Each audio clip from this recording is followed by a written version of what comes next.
Good morning. It's election day in Michigan and several other states. It's Tuesday, August 4th, 2026. You're watching DeProgram with Ted Rall and Jamarl Thomas, or you're listening to it. Either way, thank you very much for joining us. We're here every Monday through Friday, 9 a.m. to 10 a.m. Eastern Time. Plus, we do a Q&A show Mondays and Wednesdays at 12 noon. So the next Q&A is tomorrow. Thanks for those to those of you who participated yesterday. As always, please like, follow, and share the show so that we can continue to grow. Please put your questions in the live chat if you are watching live on either Rumble or YouTube. Before we start things out, JT, I think you probably, I don't know if you had a chance while you were on the air to see the chat, the Telegram chat, but I posted the Real Clear Politics latest polls out of Michigan for the Senate race much watched between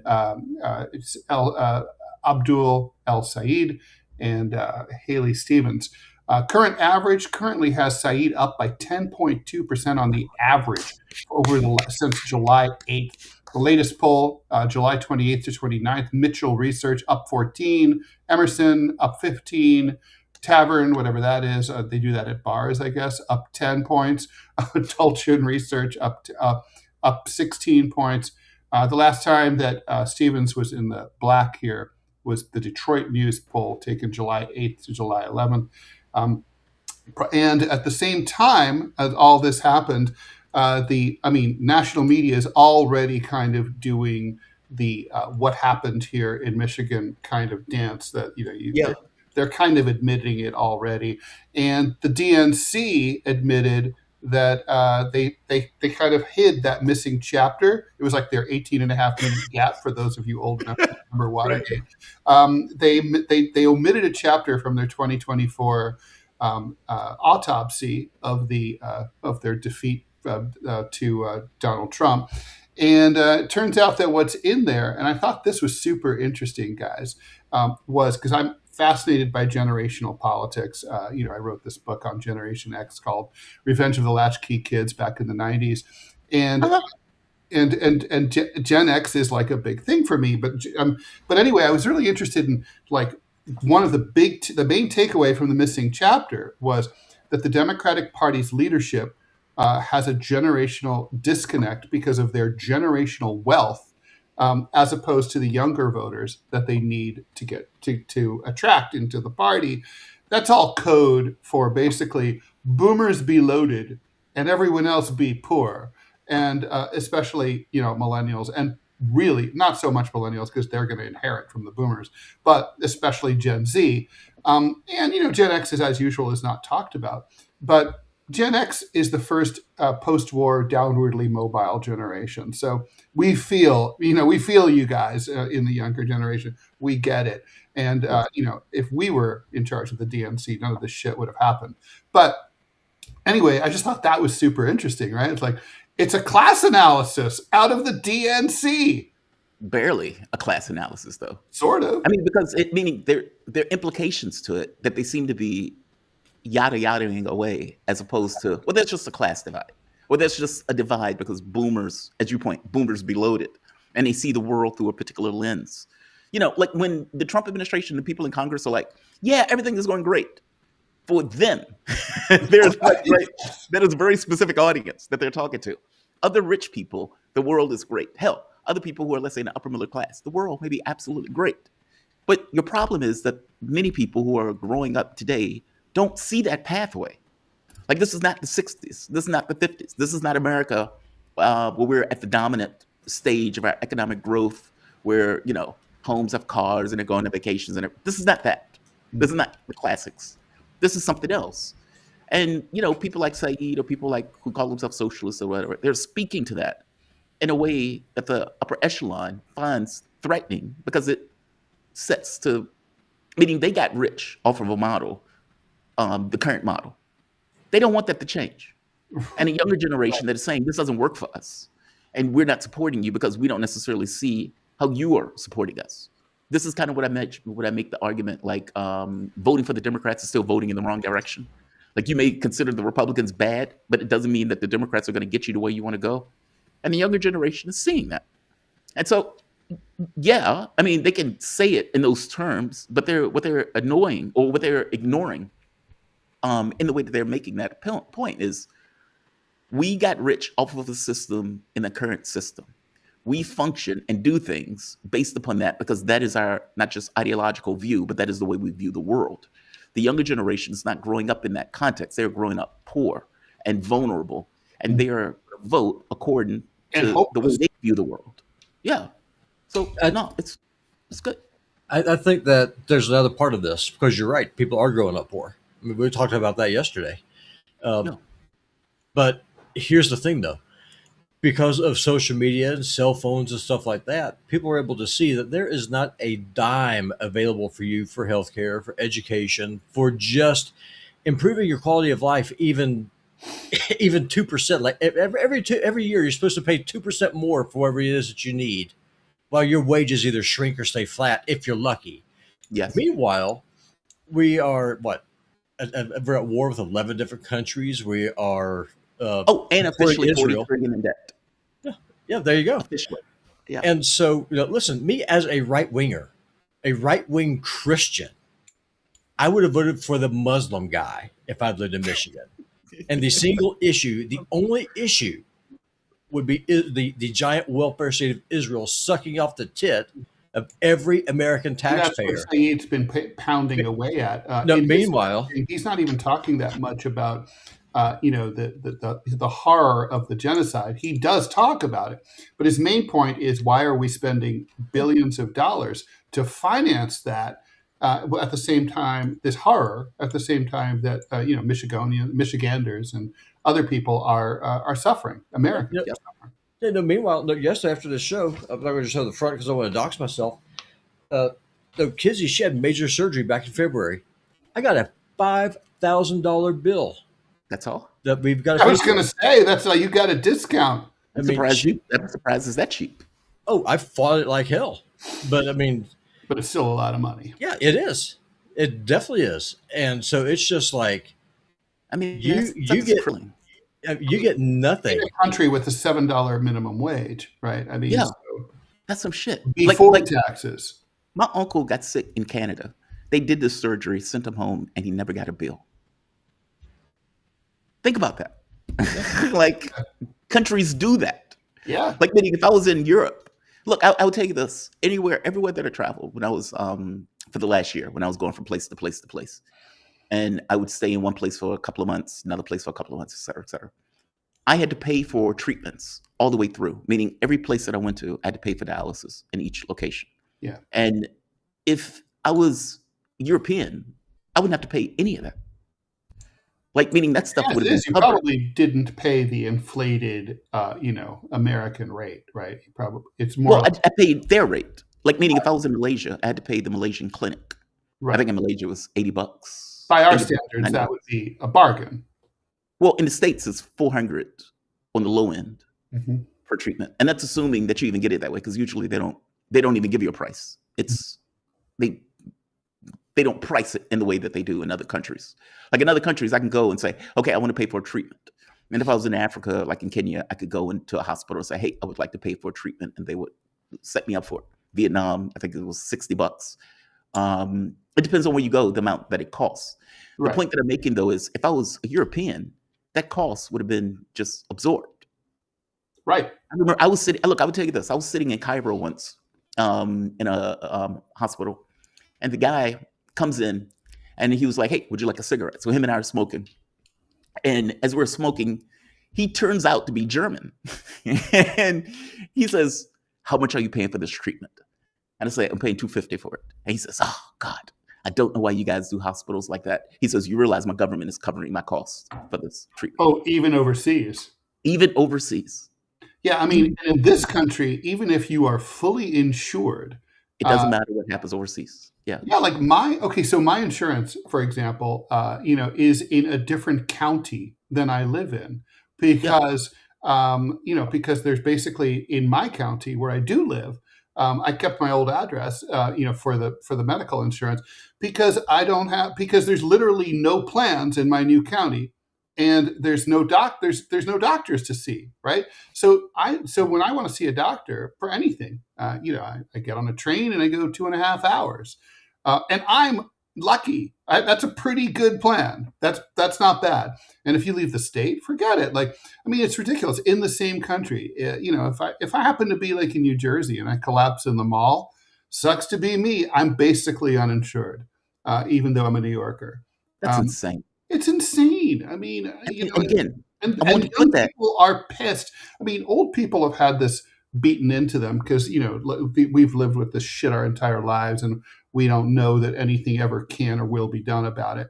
But young people, fortunately, don't feel that way. They think it's fucking stupid, and they're right. And so they're pissed. I mean, and I think that's the great. I mean, thank God. I mean, for And by this. the way, put that in the context of being $40 trillion in debt. Like, meaning you don't have these. Look, it's one thing if you're $40 trillion in debt. Everyone had health care. It was magnificent and marvelous. High-speed rail, High-speed rail, free education. Okay, you look at that $40 trillion and be like, well spent. Yeah, we ran that. Yeah, we have a Mars base. We ran up that bill doing some cool shit, right? Yeah. That's not what happened. That is the opposite of what happened. No. We ran up. I mean, we ran up that bill fighting wars, and now we somehow we can't even fight wars anymore because we're out of weapons. Which, thank God, but still, I mean, what the? I mean, you think to yourself, what did you get out of it? Like, what did you get out of the Iraq War, Iraq and Afghanistan? Afghanistan took itself back in 20 years, and Iraq hates your guts and wants you out. I mean, what did you get out of it? You could say we got a certain level of control of the Middle East, but Iran is just showing that that's not really true. No, Iran currently owns the Middle East. I think that's pretty fair to say. So yeah, all right. Well, let's do some comments, and then we gotta talk about get this Jeanine Pirro thing out of the way. Yes, I saw that. All right. Oh, well, we'll just get it out of the way because here's the first one. F you so. Why does Jeanine Pirro always look like she's about to blow someone in disgust? I'm not going to. What? I don't even know what that means. How do you blow someone in disgust? Is that what he's saying? Why does she look like angry she's blowjob? Like, okay, well, I won't fuck you, but I'll blow you. But I'm not going to like it. Yeah, no, it doesn't sound like it's like thanks, but no thanks. I mean, I'm as much of a fan of a blowjob as anyone, but still, yeah. I don't know. I'm really curious. Pardon? It may pique my curiosity. Well, I bet, I mean, Jeanine is Italian, and they are spicy. Okay, so I mean, all right, let's talk about Jeanine Pirro. So I thought this was an interesting story. Jeanine Pirro is the U.S. district attorney, U.S. attorney for the District of Columbia, the capital of the country, Washington. She was, which is not really, by the way, a great promotion from where she was. She was a host on Fox News on the Five and I think she appeared elsewhere on Fox. I don't know really why she took this job. Maybe just like, hey, when your president calls, you have a duty. I don't know, but of course, yeah. But anyway, I mean, I believe that. Although going to work for Trump, it always ends in tears. So she takes that job. Trump demanded that the DOJ charge this Olympic dude and 3 other people with vandalizing the DC memorial, the Lincoln Memorial reflecting pool, which was falling apart, and basically, in a rush job for the 250th anniversary, bits and pieces of the blue lining were peeling up, and the algae blooms came up like gangbusters. I'm just going to say the algae bloom probably there's not much you can do about, given just the fact that it's DC and it's been a hot summer. But right. but obviously the contractor that Trump hired sucked and did a shitty job. And also, while the thing was dry, Trump and his his merry band of fools drove with their giant SUV Cadillac Escalades over the reflecting pool, the reflecting pool. Yeah, they drove on it, like not next to it. They drove through it. And so there's considerable evidence that, it's Occam's razor, right? Like almost certainly, because the line of like where the line like tore, this big 250 foot or yard or whatever it is gash that broke apart. It lines up perfectly where the president and his motorcade drove like a bunch of imbeciles. So anyway, the point is they probably fucked up their own reflecting pool. This Olympic guy, he saw a piece of plastic. He picked it up, like, he's walking along and said, "Oh, look at that." And anyway, he was arrested by DC Metro cops, charged. I mean, what a fucking embarrassment for the country. He was no question innocent, right? He didn't. Trump accused him of being a terrorist and of slicing open somehow, wading through hundreds of feet of water lengthwise and wading through the algae bloom to slice open the bottom. I mean, like, okay, that didn't happen and couldn't have happened. And anyway, it went all over social media. 3 other people who were less notable than this guy who'd been in the Olympics, were also arrested. Jeanine Pirro used a media dump last Friday to quietly drop all the charges, and in the filing papers said, yeah, actually, not only did they not do any of these things, actually, we think it was the contractor who just sucked, and that the thing was falling apart. Trump's furious, and he called Jeanine Pirro on the carpet and said, "Hey, what the fuck?" And he said, this is his favorite thing, like, "She choked like a dog." He always says that. She choked. The judge was having no part of it. She was going to have her ass reamed to her. I mean, she might have been brought up on charges, right? I mean, like, if she hadn't brought these charges. Yeah. So anyway, she didn't really have any choice. It was all bullshit. Look, kudos to Jeanine Pirro. She's a right winger, but she's not so right wing that she's willing to go all the way to the mat for Donald Trump, right? She did the right thing in the end, right? Yeah, she doesn't want to lose her license. She doesn't want to lose her license. Yeah, I mean, look, these people honestly never should have been charged. They're all owed an apology. They are all owed, in my opinion, compensation for having had their reputation smeared by the president of the United States. To me, that's worth millions of dollars. I mean, the rest of their lives, when anybody Googles their names, they'll come up as having been arrested for like domestic terrorism during the 250th anniversary of the United States. So it's not cool. And I hope they sue for slander. They should sue for slander and libel. They should. I don't know. That's a hard road. Anyway, the point is now basically she has a target on her back. Trump's pissed, but she did not offer her resignation, and she has not yet been fired. She may or may not be fired, but I thought it was notable because it's such a window into the dark soul of the man who is the president of the United States right now. I mean, it's kind of like, how fucking petty are you while you are, as Robbie pointed out, fighting this war that now has 14 countries involved that you started, that, you fucked up global energy markets 6 ways till Sunday. The economy is slowing down. You've got a fucking midterm election that's going to be a catastrophe for you, and this is the shit that you're spending time on, and it's insane. I'm going to do Jeanine Pirro a solid because I know she watches the show. Everyone in DC watches the show. So what you do is that you go, "Mr. President, I understand you're upset, but let me explain to you why I'm doing this. Reflecting pools are the dumbest thing ever. Seriously, they are. There's nothing dumber than a reflecting pool. So what you do is that you say, "Mr. President, here's my proposal. I've been talking to the Secretary of the Interior. We're going to set you up 2 triumphal arcs on either side of where this thing is. We're going to fill it in, and we're going to make it a statutory garden. And the first statue that they see when you go in is a golden statue of you in a toga, full Roman style, full regalia on a stallion. And then you'll be able to have all of your friends and statues behind you looking up at you in awe, since you, sir, are the God Emperor."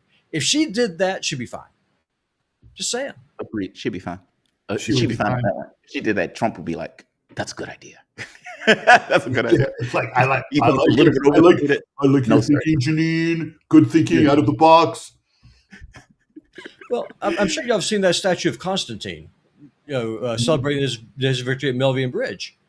Use that as your model. Hell, you can even just go to Italy and just take the statue. What are the Italians going to do about it? Just clean it up and just repurpose it and say, here you go, Mr. President, an authentic Roman memorial dedicated to you, sir, the son of prophecy. He's more like Nero's horse. Well, you can't tell him that because didn't he marry his horse or something? He married his horse. He didn't marry his horse. He appointed his horse as a consul. So the Roman Republic had 2 consuls. And so he appointed his horse as one of their consuls. This is some of the useless information that you learn in libraries. Yeah, I don't blame him. I bet the horse did a good job. Probably better than Nero, Yeah. Well, so look, the Pirro thing is fascinating. I mean, I agree with you. It's not just petty. It's dominance in a way. It's like meaning reality doesn't matter. What I want is the thing that matters, even at the expense of human life. Because if Trump got what he wanted, those people would have been prosecuted for some shit that they clearly didn't do, that the state knew they didn't do, and yet went for the prosecution anyway. I mean, Jeanine Pirro was in the position, just like the people who Donald Trump was using to create the trials, claiming that the election was stolen, that there was massive fraud, and all of this stuff. If you remember, those people had to go to court, and it was thrown out of court over and over again because ultimately they were lying. Right. The catch is, if you're in court and you try to push something that is obviously false, then you as a lawyer may pay for that.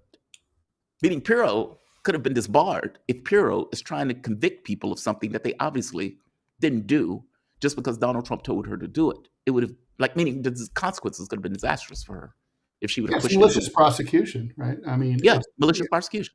Meaning the president of the U.S. wants to prosecute Americans for something that those Americans clearly didn't do because he was incompetent. Because he has personal animus. Yeah. It's outrageous. And he's trying to distract from his own fuck up. Yeah, but he's trying to do so by ruining the lives of other people, which is just, again, fucking outrageous. Yeah, there ought to be. I mean, to echo my inner Thomas, I think there should absolutely be accountability here. There should. Honestly, it's an impeachable offense by itself. Is it? I mean, it's number 270 on the list, but it's definitely an impeachable offense to do. There should be a cost. Those people should go with the idea of going after libel and what's the word I'm looking for? Libel and slander. Slander. Yeah, I even wrote it down. Slander. Yeah, they should. I mean, they should sue for it. It may be an uphill climb, but so what? At the end of that climb, maybe a pot of gold. Maybe. I mean, the president just basically called you a terrorist. Yeah, it's truly disgusting. How's that not slander? There's got to be some attorney who would do this pro bono too. There's got to be. Believing that they're going to get the pot of gold at the end. Yeah, totally. I mean, I know some attorneys who would do it pro bono. Darkworks E8. I have clear memories of being in grade school and going home to an empty house. This is about the latchkey kids, letting myself in and making a snack until my parents come home. Kids today would not understand this. Yeah, I mean that was my childhood. I was a latchkey kid myself. Yeah, kids because parents worked until at least 5, and they weren't home till at least 6. Walk home, go into the house, fix yourself something to eat, do homework, watch fire TV. Up Tom and Jerry. Yeah, so fire up Tom and Jerry. Well, at my age, it was Power Rangers. Inspector Gadget here. I was a fan of Inspector Gadget. So my mom. Inspector Gadget's awesome. My mom got really smart, and she would come in and feel the TV to see if it was hot, because back then TVs got hot because they had tubes in them. And so I was like, I started a process of keeping a wet washcloth in the freezer. And the second I'd see her car pull up, I'd throw that thing on the top of the TV, take it off just before she walked in. Worked every time. There you go. Success. That is hilarious. So she didn't want you watching TV when you got home? No, she was like, you should be studying, you should be working and doing your homework. But I mean, I did my homework, but I also watched TV. I mean, I was a kid. You leave me alone. I'm gonna be watching those Star Trek reruns, those Twilight Zone reruns. I'm gonna be, Yeah. Leave me to my devices. Yeah. Okay, here we go.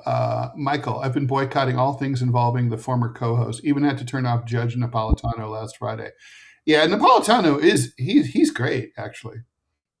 I like Napolitano. Yeah, I've liked his work ever since he's left Fox News. He's been very good. John D. Cockefeller, be quiet, Robbie. Sit down and pay your taxes to Israel like a good goy. Okay. No comment there. To Maybe be honest, Blue. that could Yeah, have yes, sir. been any of us. I will. Okay. I'll bend over and take another. Yes. Thank you. Thank You're you so welcome. much. You're welcome. Be Maybe Blue. careful bending over from those Israelis, Robbie. They're a bit rapey. The fact that we don't get insurance unless we're working for a capitalist master. I'm ready. If that isn't wage slavery, what is? Okay, let's see. By the way, that is a version of wage slavery. I mean, you can pick your plantation, but it's still a plantation. True. Yeah, it's like a company store, right? Yep. Yeah, for I sure. mean, insurance should not be tethered to jobs. Like the idea that if I lose my job, I also lose my ability to get health care is fucking outrageous. Matt McCaden, what's more of a national embarrassment, not being able to break a country that's been sanctioned for 47 years or not being able to fix a pool? A little bit of both. Yeah. A little bit of both. And they're Like, related, it's by the way. competence. Yeah. It's an issue of competence. One thing, JT, and I'm curious about y'all's take on this, because the whole reason why insurance got wrapped up with jobs is because during World War II, FDR imposed wage caps. Like you couldn't earn anymore. Mhm. Right. So what companies started doing as a way to kind of recruit talent, say, well, we will start paying for your health insurance in lieu of giving you a higher wage. That's where this all came from. Well, and then his successor, Harry Truman, right, tried to push through national health care. And he was very frustrated by Congress. And then in the end, they were like, well, as a stopgap measure, the compromise we'll settle on is employer-backed health care. But it's obviously not a workable long-term solution, is what he said. It's not. And here we are. I mean, it's just not. Like, it's not even fair to employers. Why the fuck should employers have to pay for health care? Well, my question is it weakens employers. Yeah. It actually weakens employers. And it It's weakens actually their anti-capitalist. Yeah.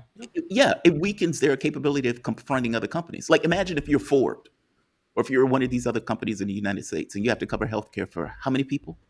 Yeah, like a million. Okay, other companies don't have to do that because those people are not tethered to their healthcare from the standpoint of work. That's why Uber has everyone, has the pretense of, nobody works for them directly. Well, Right. my question is under what authority, what power gives the federal government to tell a company I want to go work for, you cannot pay more than this amount? Where do you get that power from? Go fuck yourself. Well, there's a minimum wage. Maybe there should be a maximum wage. Environmental situations.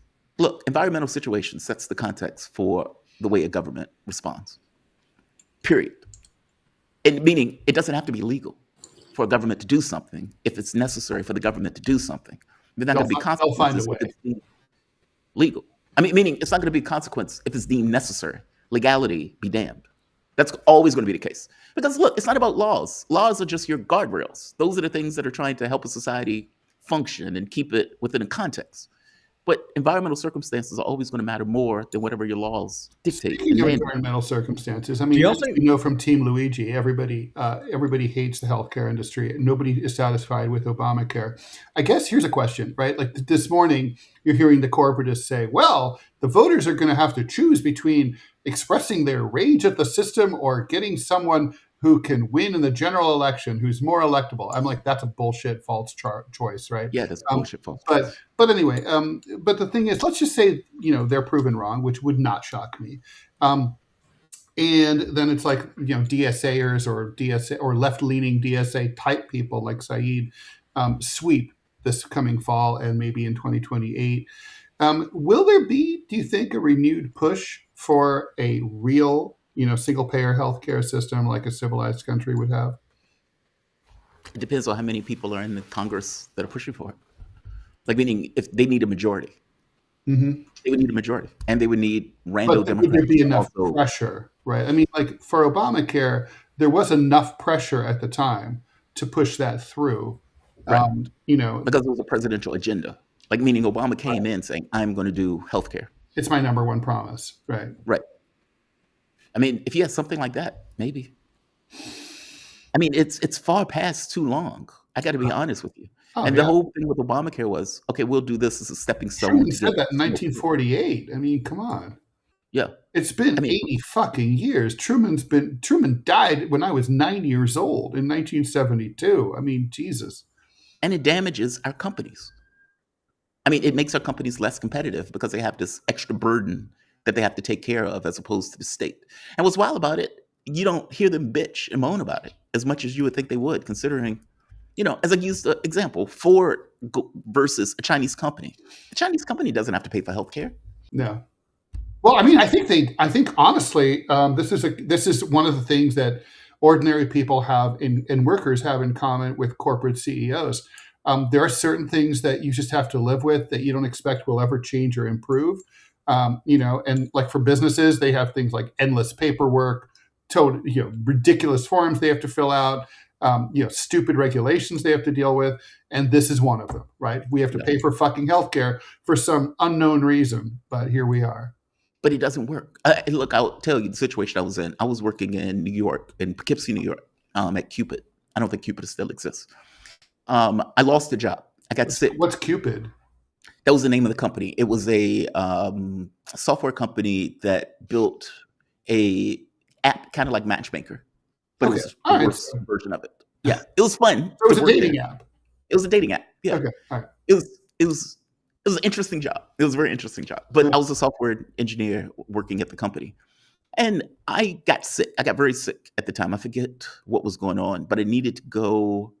I needed hospital stay. Oh, I know what it was. My transplant failed. The transplant failed. At the time when the transplant failed, it was 3 years, I think, with Medicare. I think it's something like that, where Medicare gives you a certain amount of time where they would allow you to remain on Medicare with a transplant. And then after the period of time is over with, they stop, meaning you no longer get Medicare. And at the exact same time, I just so happened to lost a job. So you effectively have a transplant that is failing, no longer have a job, so you no longer have healthcare tethered to the job. And the government's regulations comes into play, which means you no longer have Medicare. And so it's like, okay, you have a failing transplant with no healthcare insurance.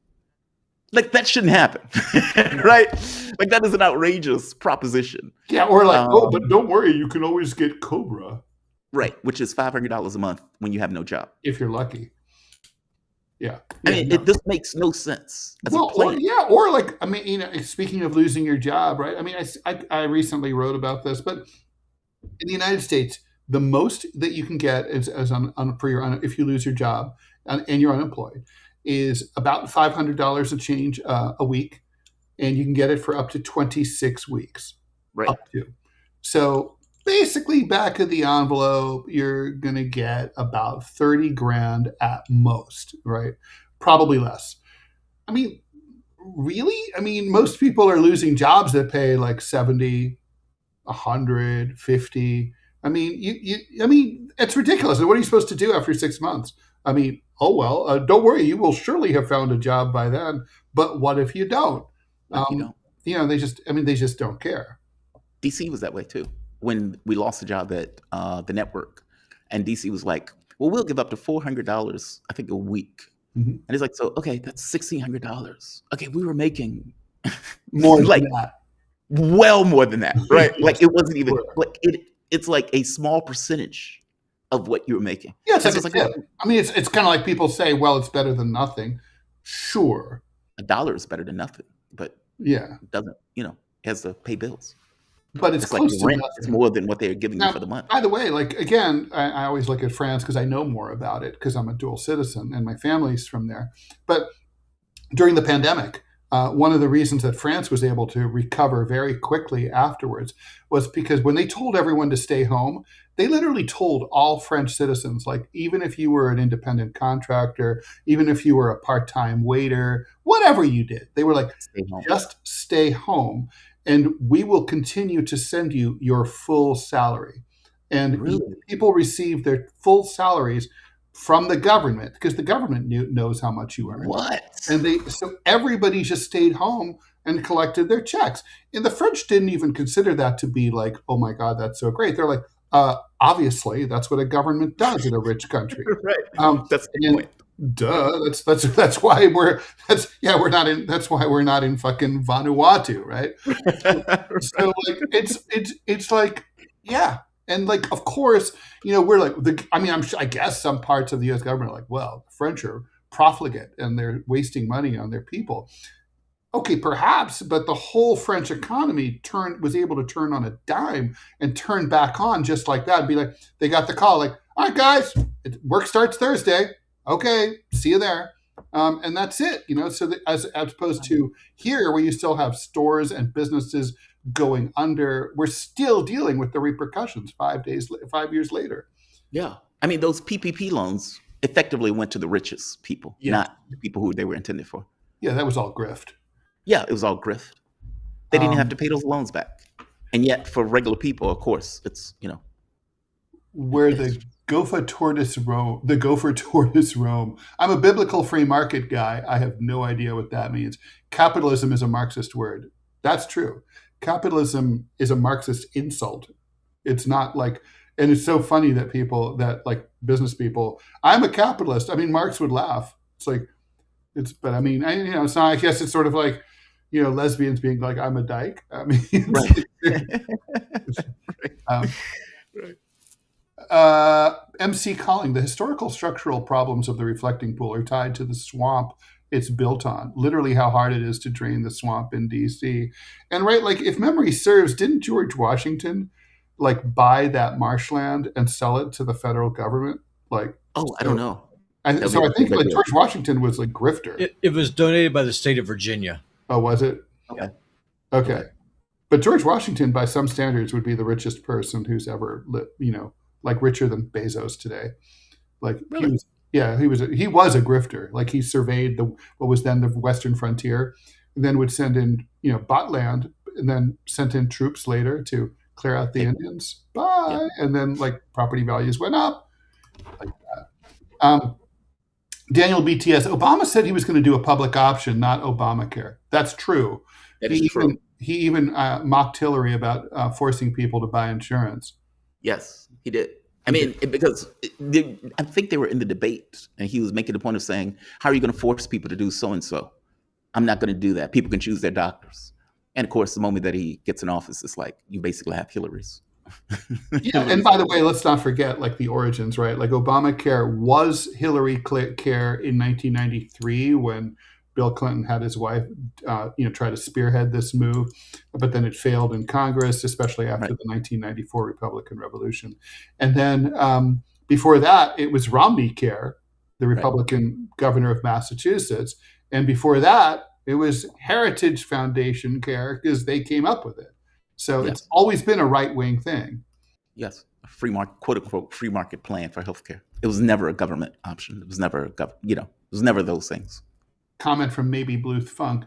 They pay you just enough not to drown, never enough to be comfortable. A lot of CEOs were pissed at COVID payments because now this generation doesn't want to work. Yeah, that's true. I mean, there were a lot of people who were getting $600 a month for the first week for the first time in their lives. I knew some of them, and they were able to pay down some of their credit card debt that they were paying just the minimum payment every month. And people literally climbed out of debt. It was probably one of the biggest. Thank you, Donald Trump, first term, one of the biggest anti-poverty programs in American history in the last 100 years. It was great. I mean, and it's young people don't want to work. There's no fucking jobs. Jamarl, did you notice we're going to be talking about this on with Manila and I are going to be talking about it on TMI, but we can talk about anything we want.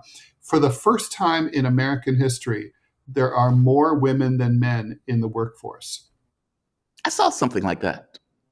I did see that. I saw that. And it's not because women are doing great. It's because men are doing badly. Yeah. What a change.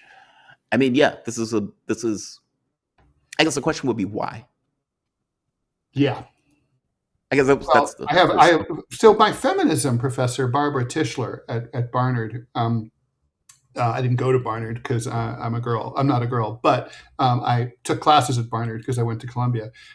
She had a really interesting take. This was back in the early 90s. She said that one of the things about feminism is that it took you basically, this would be a Robbie point. It doubled the number of people in the workforce, which was a huge boon to employers because suddenly the balance of labor management shifted radically and it depressed wages for the foreseeable future because now, I mean, obviously, if both members of every couple are now eligible workers, obviously everybody's wages are going to go down. That weakened unions. It really led to, it helped contribute in a major way to this downward spiral. that we've seen. I mean, look, employment is a zero-sum game. If a woman gets a job that I applied for, then I don't get that job, right? And I sit at home on my ass. And I mean, so it has all sorts of social repercussions too, because like women are still socialized to think that like men should earn more than them. But obviously, if they're ambitious too and they're working and they're in the workforce, that's not realistic. I mean, Yeah, no, but over things time, change. But things change. I mean, right? but it is realistic over change. time. And they have Society, changed. yeah, but your society has accommodated the fact that the world changes. Like, what are women supposed to do? Just stay in the household and I'm wait for not their saying man to that. come home? I'm not saying that, but I'm saying Which that like means that by definition, they're going to be in the workforce. right. No, I mean, and I don't think, Professor Tischler was arguing that that women shouldn't work. I mean, there she was working as Right. a tenured professor Right. He was at working Harvard, himself. right? So, and writing books and stuff. I think the argument was more that like this change, this emancipation of women, this liberation of like divorced women to go and work, that it has economic and social consequences that society probably needs to consider and think through and like Agreed. maybe address and do nips and tucks, and that we didn't do that. And so We always men are downwardly mobile, and they're giving up hope, and and they're basically sitting at home playing video games and drinking cheap beer, and while and getting addicted to drugs and basically waiting to die. There's I a would be reason why. curious about the jobs that the women are predominant in that study. Like, meaning, are they high payment jobs? Women still earn less than men, right? So that's also part of the downward spiral. Women are cheaper to hire. Like, for example, in my industry, in print journalism, one of the big things that happened as print journalism, started circling the drain was that editors would fire old white guys who were making, in their 60s, who were making hundreds of thousands of dollars a year in some cases, and replacing them with, 26-year-old, recent graduates who often female, sometimes people of color, and they were like, "Oh, this is fantastic. I can pay this person $35,000 or $50,000 a year." I mean, that's literally their thing. When I sued the LA Times, my lawyer told me about this age discrimination lawsuit that he was doing. And he was representing a guy who I'll call TJ Simers because his name was TJ Simers. And he was a sports writer for the LA Times. He was in his low 60s. He was probably like my age now, like 62. And that dude was probably pulling down close to $300,000 or $400,000 a year as a senior sports writer who'd been there since he was like 25 years old. And he was a really revered sports writer. Anyway, they decided, like, budget cuts, like, hey, let's get we're gonna fire TJ, and then we're gonna bring in a cheap guy. They decided to replace him with like a 30 or 35-year-old like Latino dude. And when they did discovery, they found internal communications within the LA Times where one person, when they were like, okay, are you ready to fire TJ? And one of the editors said, like, hey, about the replacement, do you have your spick ready? Literally, Oh, that's gross. that's literally how they are.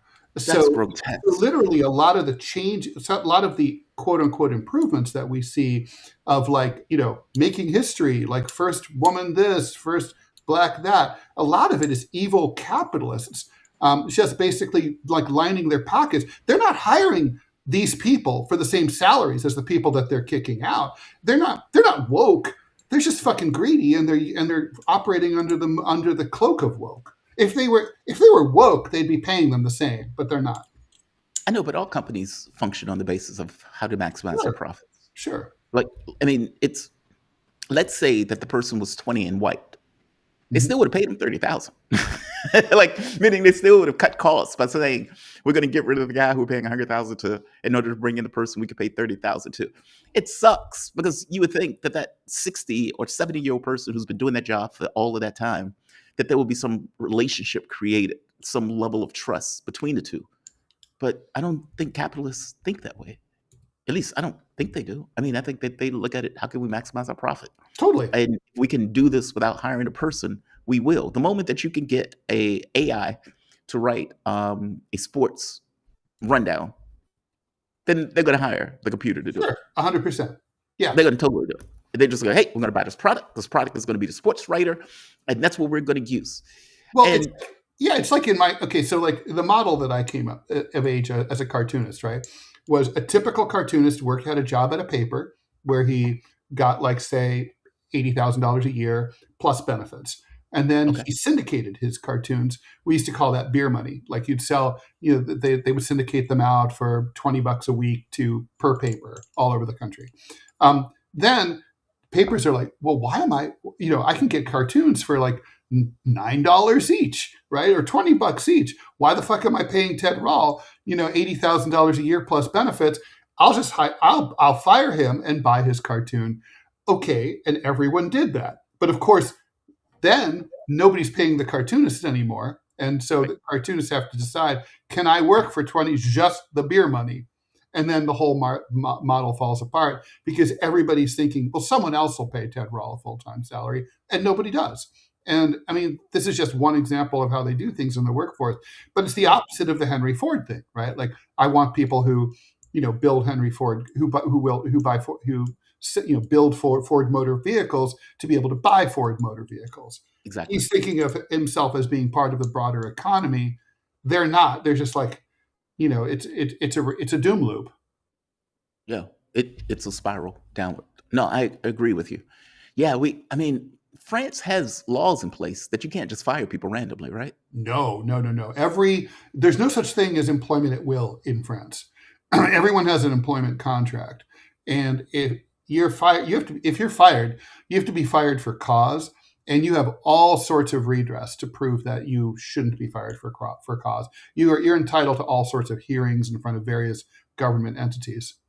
And it's actually, employers say, I mean, I have to be fair here, right? And say and mention the other side. Employers complain about it, and they say it makes them very reluctant to hire, because if they hire someone and they don't work out, it's hard to get rid of them. And so that unemployment is persistent. Long-term unemployment is always a problem. And if you're in your 20s and 30s in France, it's hard to find work. So that's the trade. The other side of it. Yeah. Yeah.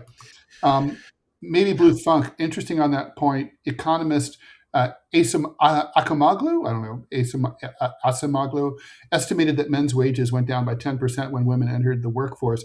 So not devastating, but still not good. It's probably true. Yeah, I think it's an ongoing trend. Yeah, and everybody. What Tischler told us was that men's wages women's wages did not really go up so much as men's wages came down to match them. Interesting. Well, think about this.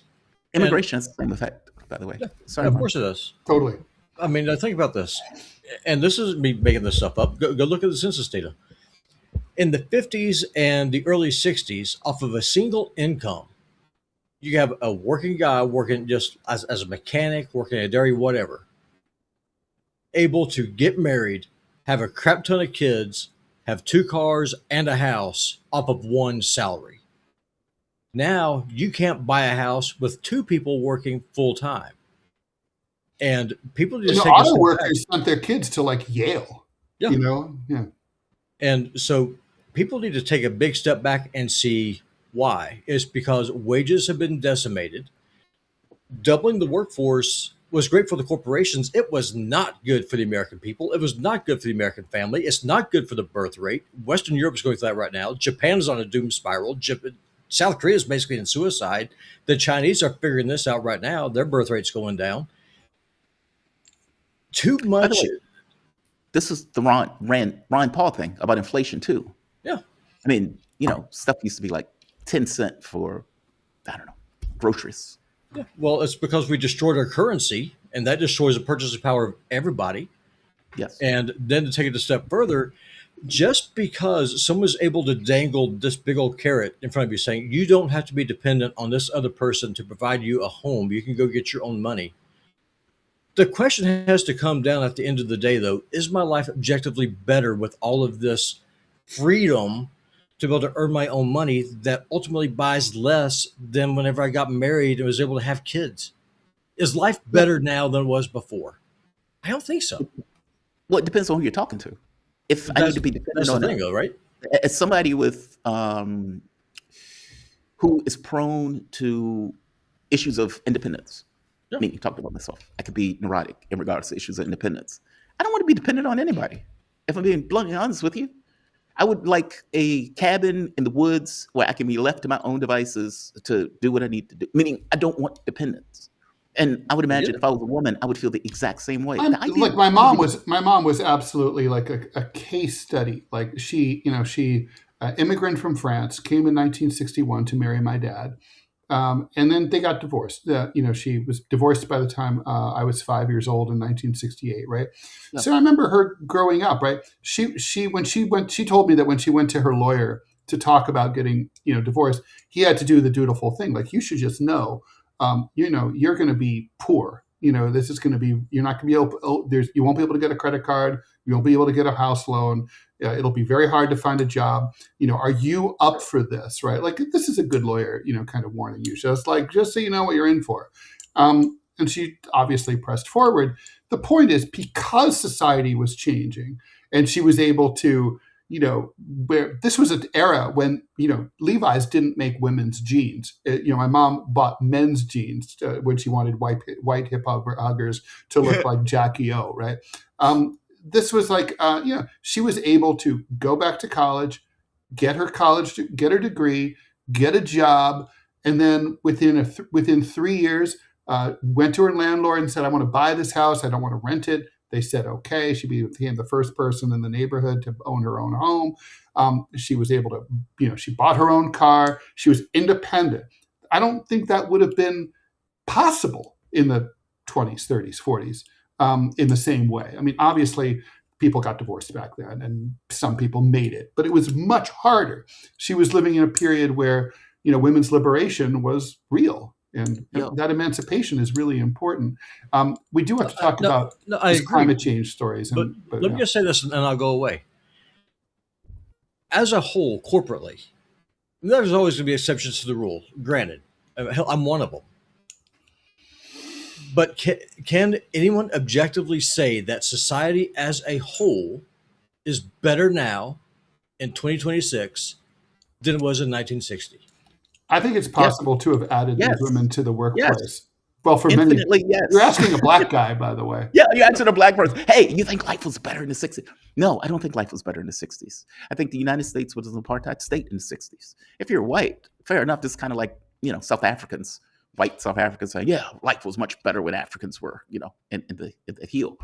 No, I don't think it was better. I don't think was black home ownership higher. Was black home ownership higher more at the height of Jim Crow than it is now? You asked me a question. I'm answering it. Yeah.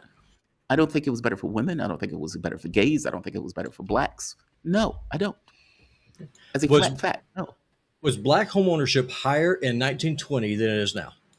You believe home ownership is the end all be all of all things in a society? If you want generational wealth, absolutely. Because you're going to have an asset to pass down. I don't think that the fact that Black Wall Street existed and it no longer exists, the fact that you had a huge amount of African Americans who were pushing for liberation and some level of freedom to be considered to be a human being and a man. Yeah, I think it was worse, if you're asking me. I don't think the fact that, quote, black ownership of homes is the end all be all of all things. Fair I mean, the fact of the matter is that your society has slid in a particular direction that might have nothing to do with civil rights and may have nothing to do with women's liberation. As you pointed out, the currency has been depreciated and devalued. That's a true thing. That makes home ownership difficult in general. That has nothing to do with black people owning homes in the 60s, which means the 60s were better for blacks. By the way, white home ownership is lower now too, right? I submit it's a slide in a particular direction that has nothing to do with this emancipation of blacks, or for this matter, the emancipation of women. I submit to you, and I'll go away. And I encourage y'all to think about this.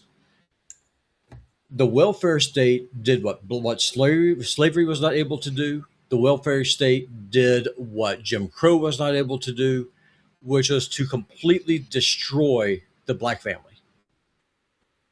So many women, white, black, purple, I so green, don't subscribe to that they theory marry the at all. government, and the government is a At all. horrible father. The and whole they the conservative dependency theory. and they steal your money in the form of taxes, blow it on everything else. You get nothing. The corporate barons get everything they want. Meanwhile, families fall apart, and you're told you don't need no man at home. That's what they were told. It's a societal pathogen. That's where I stand on it. Yeah, I think that's absurd, but okay. Listen, we should debate that when we have more than 5 minutes left in a show. But I do think it's a widespread shibboleth, right, on the right, that the welfare state created, dependency, especially among people of color, although most people on welfare are white. So I don't know how that really squares. I don't believe that at all. I think it's done more to lift people out of poverty than anything else. But look at COVID, as we were pointing out. The COVID thing and the money that was sent to the people for COVID. Okay, yeah. You can make an argument that that's a welfare state. That welfare state helped get people out of poverty. And you can look at Europe. Europe has all sorts of welfare states. Yeah. They're not, it's like the fatherland. Well, at least you have a fucking chance. Colin Powell came out of those housing projects. Okay, F you so, men can still earn profits for the state by going to prison. Thanks for the dollar. Maybe Blue Funk. Guys, let's just say women added an additional 1x to the labor force. AI will be 100x, so women are an issue, but tech will replace all. We had Dex and consulting with replacement by function. True. Okay, listen, we have 4 minutes left. I do want to talk about climate change related stories. We have these wildfires in Western Europe. Tacoma, Washington, which is usually a very moist place, right? The Pacific Northwest. Have you seen the photos from Spokane? I have. It's cleared out. It's terrifying. 65,000 people currently evacuated, hundreds of homes and businesses and other buildings destroyed. Robbie out there in Montana, he has the orange skies coming from those Washington state fires. They've arrested a dude. I never believe these arrest stories. They almost always turn out to be bullshit. But they've arrested a dude for arson. But I thought the weirdest story about all this Earth on fire shit was in Tokyo, where they've been burning up. Right? They've been the thermostat's been pushing 108 degrees. They had 4 lions at the zoo in Tokyo die of heat stroke. Lions are from Africa. Okay. Obviously, those lions weren't socialized in Africa. Those lions were those are Japanese lions now.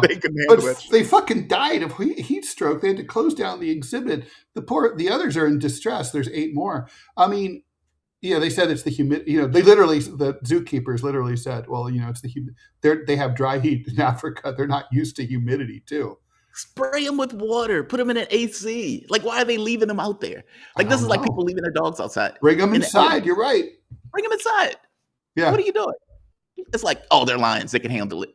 And then they fucking die. Let's keep it spicy. Bring them into the metro.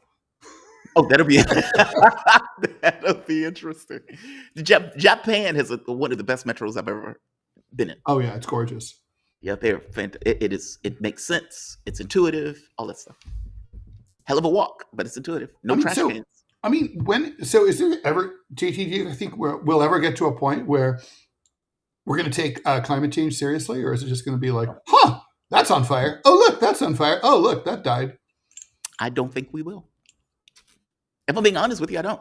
No. In order to take climate change seriously, you would need to deal with people's material conditions first. Meaning, my life needs to be set. I need to be less stressed. I need to be able to take care of my kid. I need to be able to do the stuff comfortably. And then I start caring about other things. Then you start looking around saying, hey, we're going to be here a while. The world is on fire. Maybe we should do something about it. Yeah, maybe. But until you get to that point, I don't think people care. No. This is like West Virginia. What time is it? I'm sorry.